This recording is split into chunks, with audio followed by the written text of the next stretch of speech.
To share a document or folder, you must be a group owner, a coordinator, or an administrator. Begin by going to your library. Locate your document or folder. Click on the drop-down menu on the right-hand side of the document or folder name. Click on Share Document or Share Folder. The pop-up form allows you to set up dates when the share is available.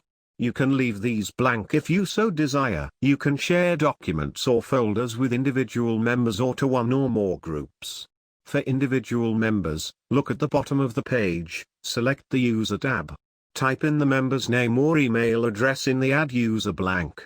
You will see the possibilities appear below the blank.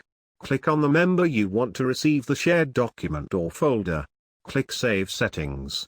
If you are sharing to a group, click on the Groups tab which is directly above the Add User blank. Check the box for the group.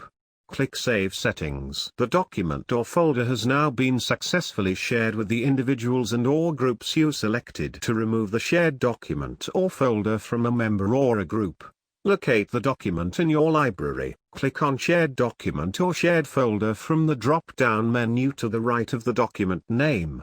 To remove an individual member from the shared document or folder, click on the Users tab and then click on the trash can to the right of the member's name.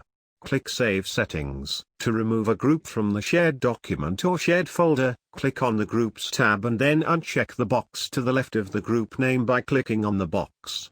Click Save Settings. You have now successfully removed the shared document or shared folder from an individual and/or group.